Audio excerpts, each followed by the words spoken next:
What's going on, man? How are ya? Good, how are you? I am good. Thank you for taking time out of your day to be on my podcast. I appreciate it a lot. No problem. All right, man. So let's get started. Let's get started with a little bit about you, who you are, and a little bit about your story. Yeah, so I started in the e-commerce platform when I was 18. I used to work for Amazon for about 7+ years. I started drop shipping on eBay as my first trial, and I was drop shipping from AliExpress, Alibaba. From there, I grew up in Hawaii, but I'm originally from Fiji. But so during those time, I understood you could make money online, but I couldn't really understand how. So that's how I started with the drop shipping concept of making money online. My first $100 was actually a pair of shoes. Literally, I just turned 18. I got it from China, and it was roughly $60 profit, $40 it cost, and it was a knockoff shoes. So that was my first excitement, which is super awesome. So from there, I understood the value of growing, developing, self-development. So I read a lot of books from Launch by Jeff Walker, Cardone, Robert Kiyosaki, all those lovely people. And I learned a lot about the concept of a job, ESBI, for some of you guys to know that. So I understand the mentality and the aspect of owning your own business and then having to where you end up being an investor. So it took me about 7 years to understand the concept and building it and then growing and mistakes, all that fun stuff. From there, I started my own Shopify. I sold my first product, which was the iPhone cover transparent case. And then I also sold wooden case from Hawaii. So that was pretty awesome. Made my success from there. And then that's when I heard about Amazon. So Amazon launched, the FBA department launched in 2011. And I just happened to find out that year. So during that concept of understanding dropshipping, I actually learned about the general aspect of dropshipping and also how to find niche products. So I took a whole bunch of courses from Chris Record to other YouTube videos that I watched. But the one that really hit me that I learned a lot in terms of dropshipping was actually from Chris Record. So he did about $10 million in sales within a month. And he goes into details about how to find products, how to market it on Facebook. And that's how I learned Facebook ads and conversion data and all that fun stuff to where I'm actually earning a multi-million-dollar to this day. Okay. And so you talked about a little bit about like self-improvement, self-development in your process of trying to start your business. How important was that to your ultimate success? So personally, I hate reading. It was one of my worst things to do, and I hated it because you have to spend time and then process it. It does not help. I have ADHD, so my attention span is like a fish. Yeah. So it took me a while.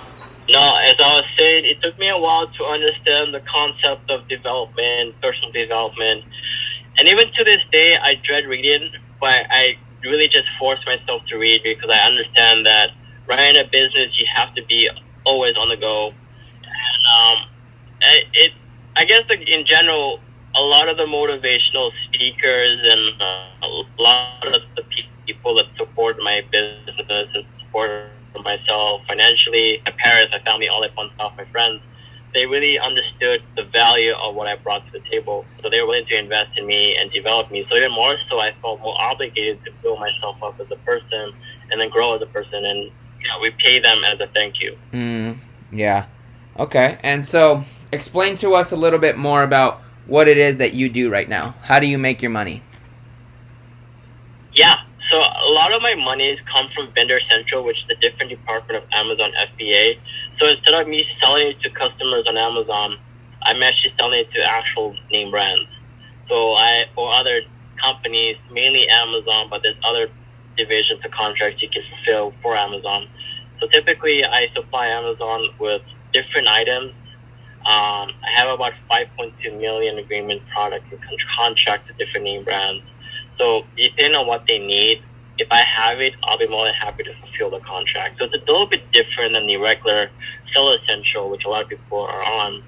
But it's one of those things you have to be invited to. So I've been very fortunate enough to be with them and be invited in a specific program. So majority of my bread and butter comes from Vendor Central, but I do promote and I do help a lot of people with starting their own business on Seller Central. Okay. And how old are you now? 26. 26. And can you give us an estimate about what you're making a year doing this? Yeah, my net is 6.4 million. Wow. That's crazy. Crazy numbers. How do you not let that get to your head? Because, like, I've obviously talked to you before, and you seem like a really down-to-earth guy.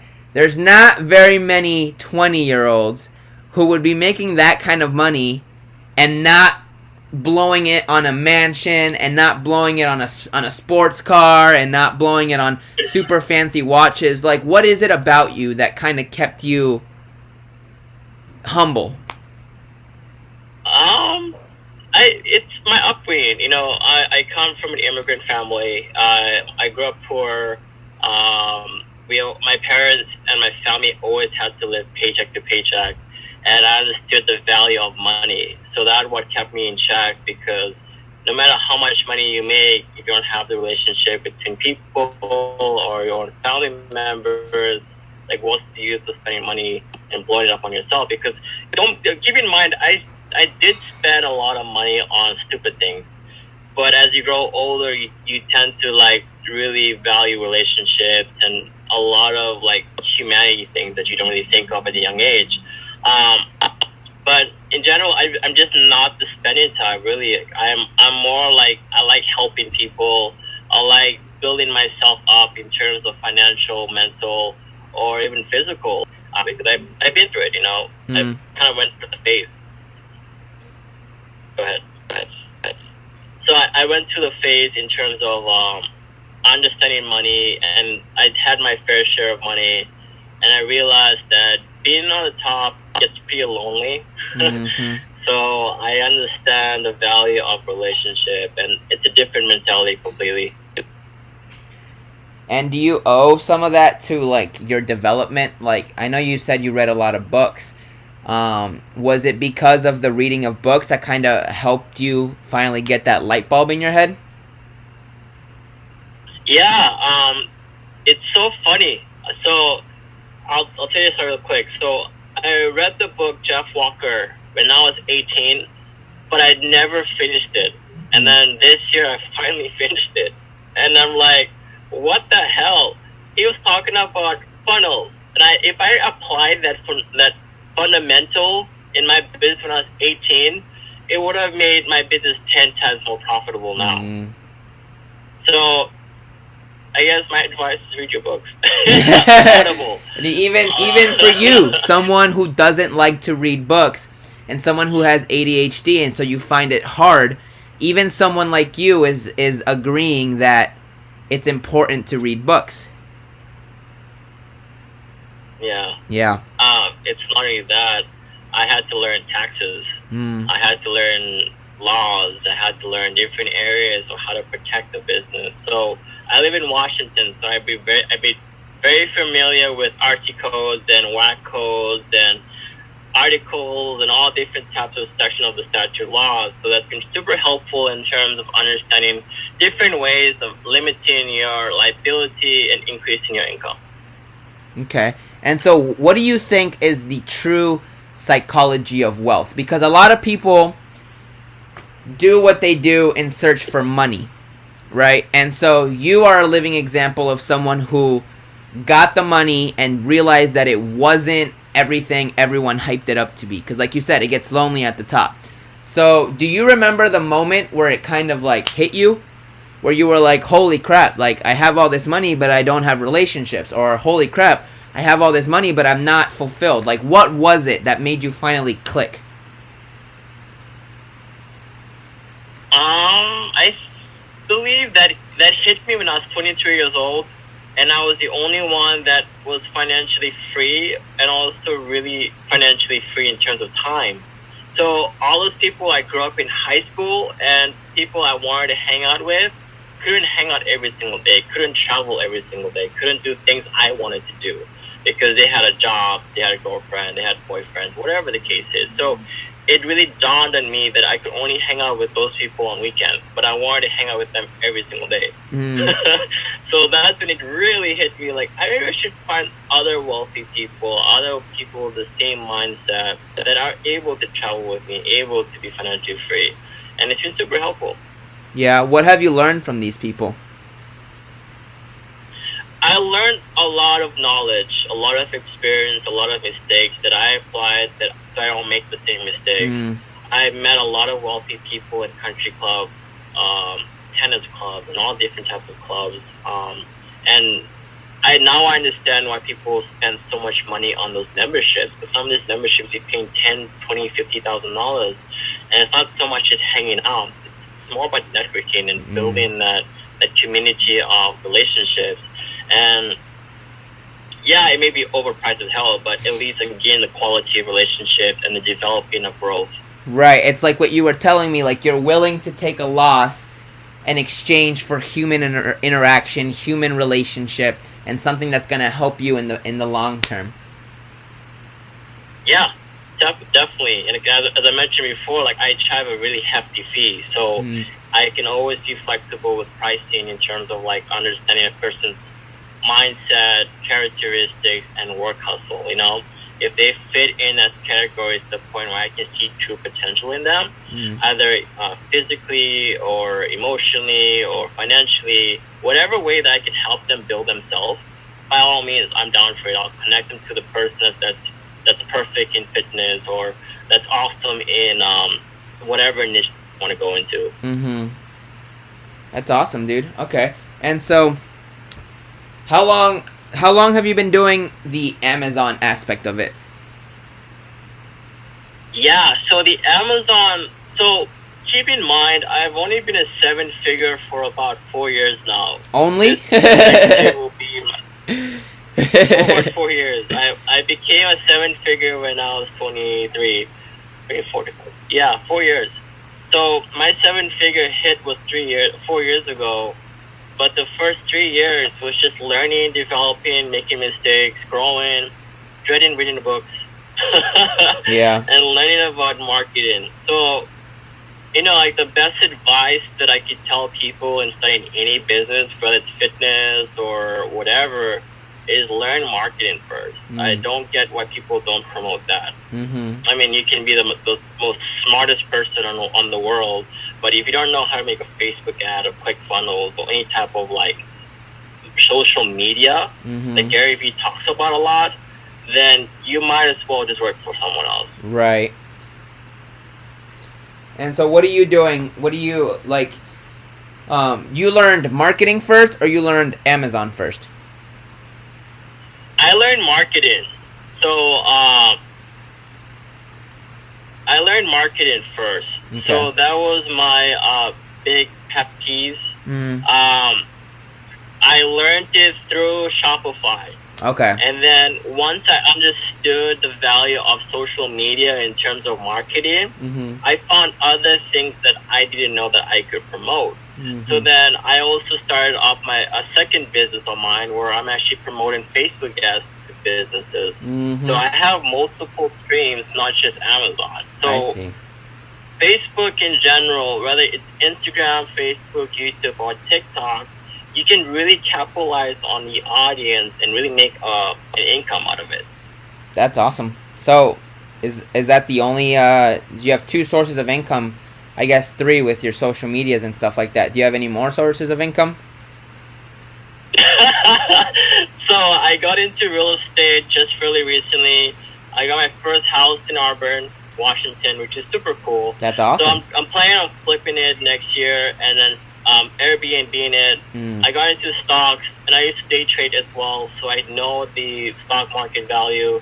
I've done a lot of things for a 26-year-old. I went through 46 different phases in life, I guess you call it. Yeah. And I understand not just depending on one income, you know, because like I said, you know, multiple times to multiple people. If Amazon closes their doors, then I'm screwed over because like most majority of my income comes from Amazon.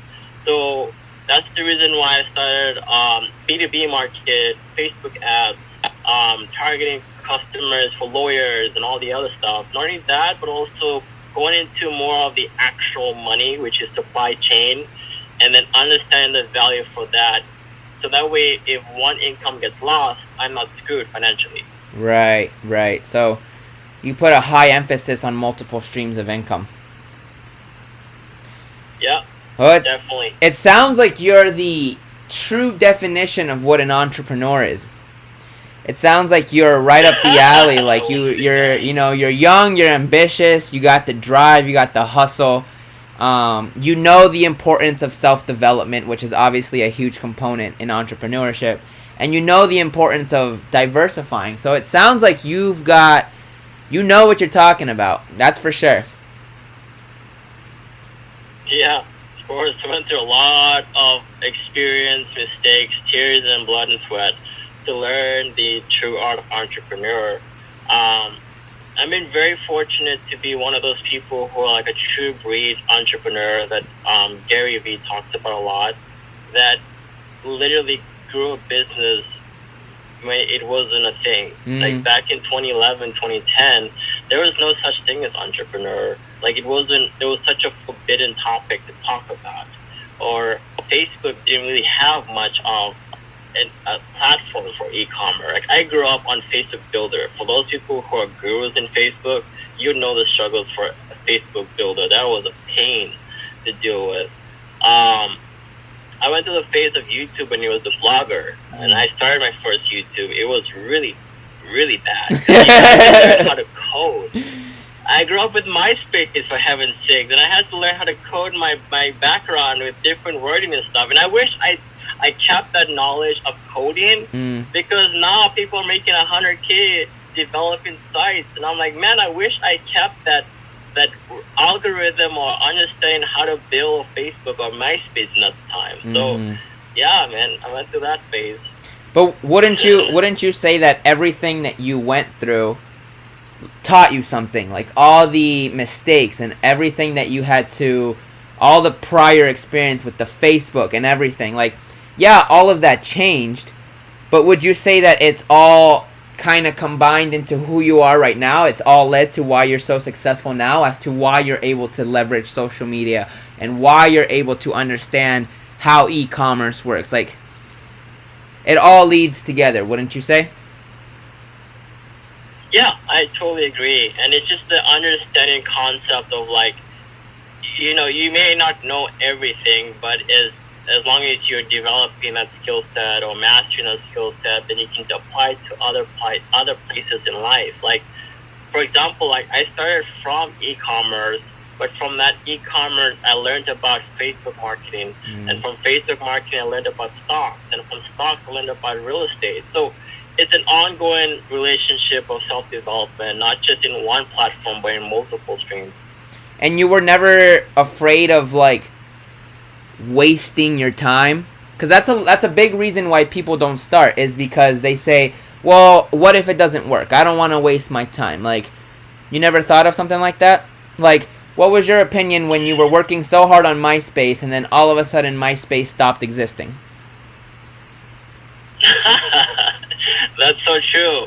I mean, the common marketing terms you always use is always diversify, because if one platform dies, there goes the income. Yeah. So it's the same thing with I did from that mistake. Instead of building one platform, I'm building multiple platforms. That's the reason why I'm on LinkedIn and Facebook and Instagram and TikTok.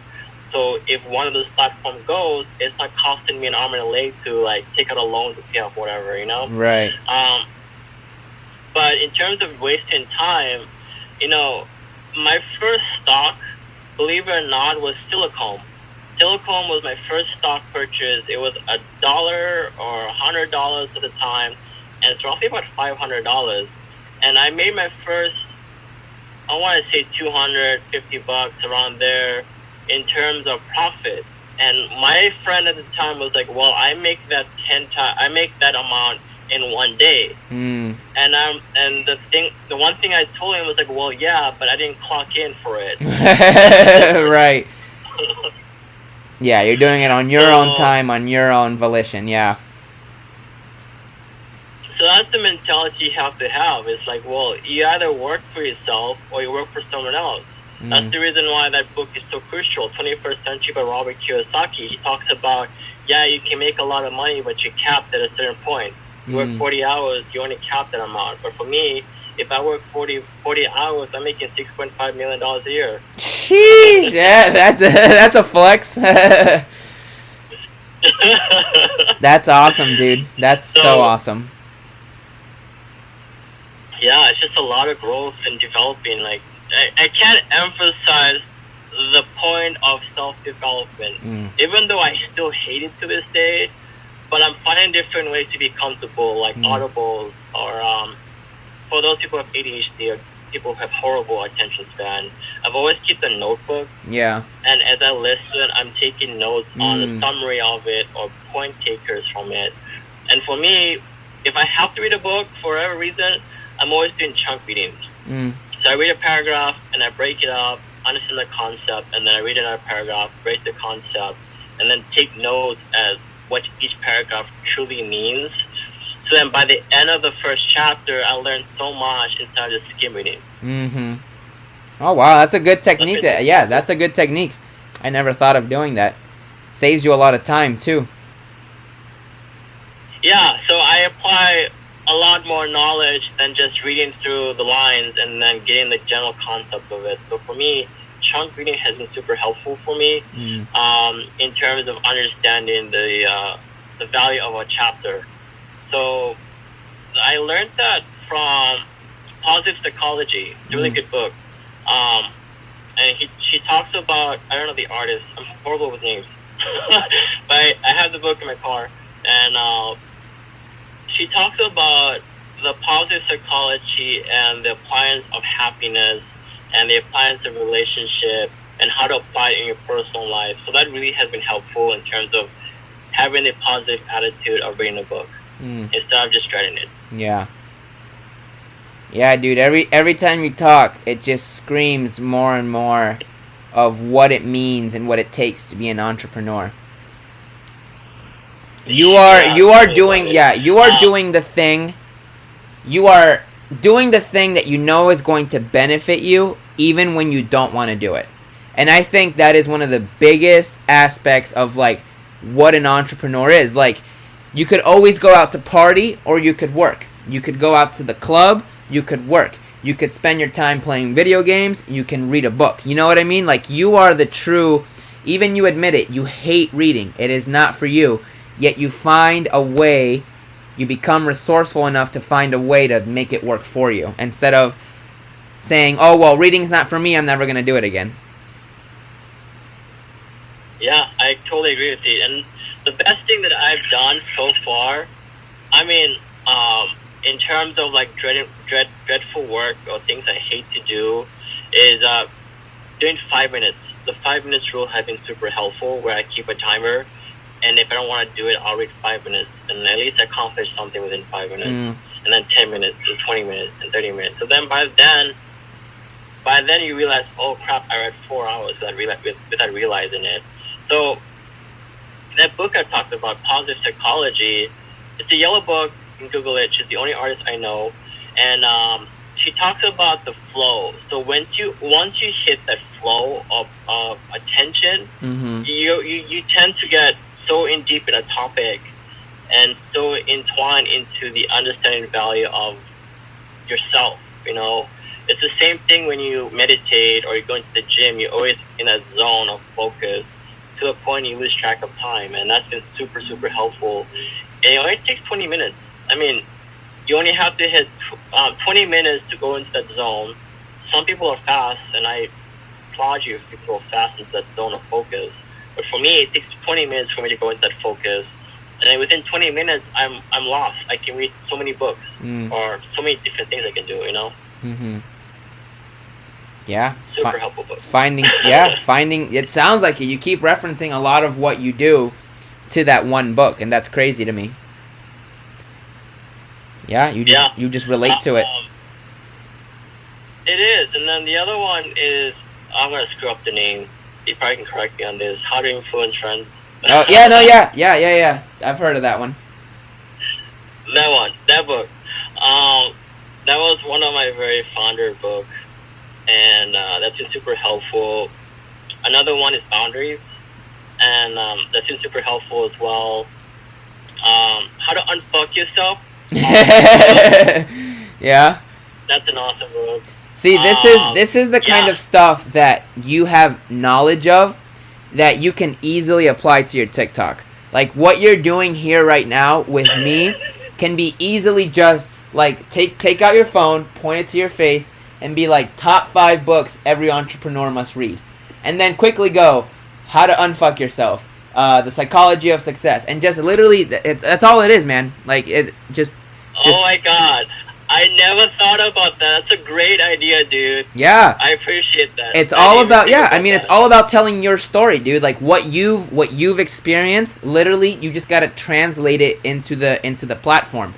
And that is what's working on TikTok. Right now TikTok is all about them quick, straight to the point facts. And what you're doing right now is you're giving me straight, quick to the point facts. So you just got to translate it over to TikTok and you're good.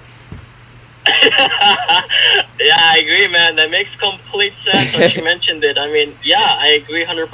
It's just one of those things where you don't realize it until someone tells you. You know? Like, I'm not perfect, but there's some things I do stupidly. Even though I'm a 7-figure earner, I do some blonde things. I'm not perfect. And then someone will be like, well, why don't you do it this way? And I'm like, oh my God, thank you. That saves you 10 minutes. Right. Yeah. So yeah, I do have my blonde moments, and it's hilarious. Like for example, this is hilarious, and it's one of my blonde moments. So I have this heavyweight blanket. I love it to death. I can fall asleep like that within 5 minutes. So I spent 4 hours washing this freaking blanket, dude. 4 hours, and it was 12 o'clock at night. I finished a day to work, and I felt like doing work. I felt like doing laundry for some goddamn reason. So I'm like in my house, and I'm like, I feel like cleaning for some reason. I know how to clean my blanket, so God knows I have to clean it for some reason. And it's one of those stupid blankets where you have to like untie the knots and take off the cover and then take out the little fluffy thing. It was a very complicated blanket. And I spent literally 4 hours. 1 hour untying the knot, another hour trying to figure out which knob to put, if it's like a high dry, low dry, whatever. And I'm like, no, I'll put it on low dry. And I'm like, that was a bad idea because it had sand in it. And I'm like, oh my God. So I spent another hour putting it on high. And another hour put it together. So by the time I wanted to sleep, it was 5 o'clock in the morning. Yeah, it happens to everybody. Like you said, no one's perfect. Like, and my nephew comes out at 5 o'clock in the morning. Like, dude, you could have just thrown the whole thing in the blanket and put 20 minutes. I'm like, oh my God, I didn't think about that. Yeah, always gotta overthink it. Yeah, that makes sense. That was my blonde moment. I'm like, oh my God, why didn't I think about that? Instead of taking it all out, I just throw it in the blanket and put 20 minutes wash and then 20 minutes dry. Yeah, so, I mean, it's like you said, you can be a 7-figure earner, but some things just don't, just go right over our heads. So that was my blonde moment. I have a lot of blonde moments, but that was probably like my most blondest of all this year. Yeah. All right, man. We're getting pretty close to wrapping this up. This was awesome. Thank you so much for taking the time to do this with me. I appreciate it a lot. No problem. Thank you so much. Thanks, man. No problem, man. Thank you.